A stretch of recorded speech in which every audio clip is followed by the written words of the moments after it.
The Cats of Ulthar by H.P. Lovecraft. It is said that in Ulthar, which lies beyond the river Sky, no man may kill a cat. And this I can verily believe as I gaze upon him who sitteth purring before the fire. For the cat is cryptic, and close to strange things which men cannot see. He is the soul of antique Egyptus, and bearer of tales from forgotten cities in Meroe and Ophir. He is the kin of the jungle's lords, and heir to the secrets of hoary and sinister Africa. The Sphinx is his cousin, and he speaks her language, but he is more ancient than the Sphinx, and remembers that which she hath forgotten.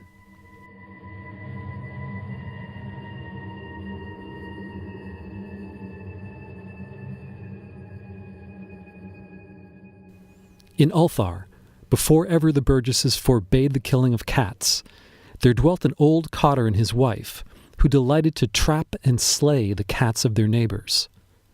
Why they did this I know not, save that many hate the voice of the cat in the night, and take it ill that cats should run stealthily about yards and gardens at twilight.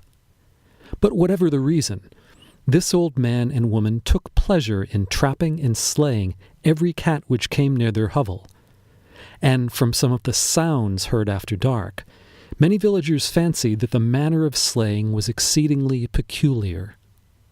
But the villagers did not discuss such things with the old man and his wife, because of the habitual expression on the withered faces of the two, and because their cottage was so small and so darkly hidden under spreading oaks at the back of a neglected yard.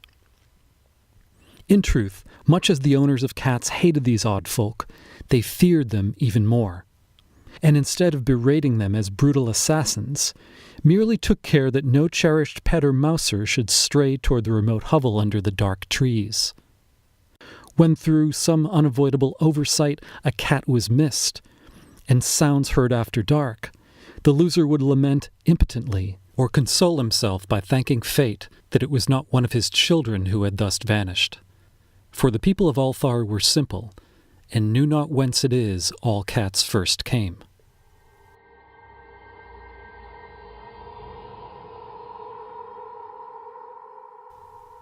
One day a caravan of strange wanderers from the south entered the narrow cobbled streets of Ulthar. Dark wanderers they were, and unlike the other roving folk who passed through the village twice every year. In the marketplace they told fortunes for silver, and bought gay beads from the merchants. What was the land of these wanderers, none could tell. But it was seen that they were given to strange prayers, and that they had painted on the sides of their wagons strange figures with human bodies and the heads of cats, hawks, rams, and lions. And the leader of the caravan wore a headdress with 2 horns and a curious disc between the horns.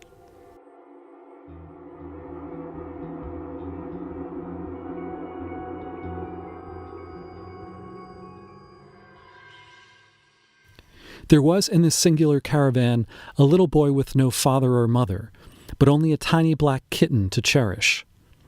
The plague had not been kind to him, yet had left him this small furry thing to mitigate his sorrow. And when one is very young, one can find great relief in the lively antics of a black kitten. So the boy whom the dark people called Menes smiled more often than he wept, as he sat playing with his graceful kitten on the steps of an oddly painted wagon. On the 3rd morning of the wanderer's stay in Ulthar, Menes could not find his kitten, and as he sobbed aloud in the marketplace, certain villagers told him of the old man and his wife, and of sounds heard in the night. And when he heard these things, his sobbing gave place to meditation, and finally to prayer. He stretched out his arms toward the sun, and prayed in a tongue no villager could understand, though indeed the villagers did not try very hard to understand, since their attention was mostly taken up by the sky and the odd shapes the clouds were assuming. It was very peculiar, but as the little boy uttered his petition, there seemed to form overhead the shadowy, nebulous figures of exotic things, of hybrid creatures crowned with horn-flanked discs. Nature is full of such illusions to impress the imaginative. That night, the wanderers left Ulthar and were never seen again, and the householders were troubled when they noticed that in all the village there was not a cat to be found. From each hearth, the familiar cat had vanished. Cats large and small, black, gray, striped, yellow, and white. Old Crannon, the burgomaster, swore that the dark folk had taken the cats away, in revenge for the killing of Menace's kitten, and cursed the caravan and the little boy. But Nith, the lean notary, declared that the old cotter and his wife were more likely persons to suspect, for their hatred of cats was notorious and increasingly bold. Still, no one durst complain to the sinister couple, even when little Atal, the innkeeper's son, vowed that he had at twilight seen all the Cats of Ulthar in that accursed yard under the trees, pacing very slowly and solemnly in a circle around the cottage, two abreast, as if in performance of some unheard-of rite of beasts.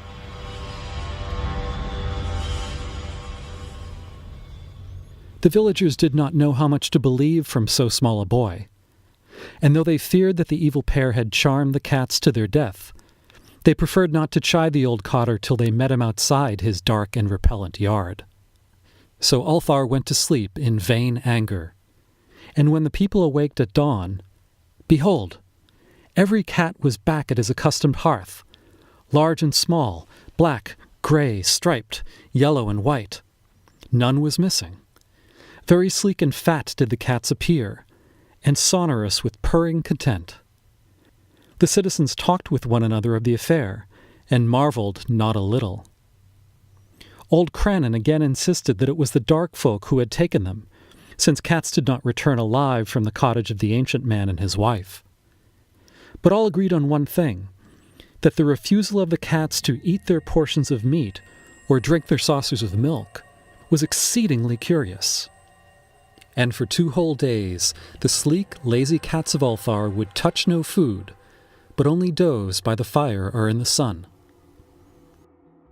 It was fully a week before the villagers noticed that no lights were appearing at dusk in the windows of the cottage under the trees. Then the lean Nith remarked that no one had seen the old man or his wife since the night the cats were away. In another week, the burgomaster decided to overcome his fears and call at the strangely silent dwelling as a matter of duty. Though in doing so, he was careful to take with him Shang the blacksmith and Thul the cutter of stone as witnesses. And when they had broken down the frail door, they found only this: 2 cleanly picked human skeletons on the earthen floor, and a number of singular beetles crawling in the shadowy corners.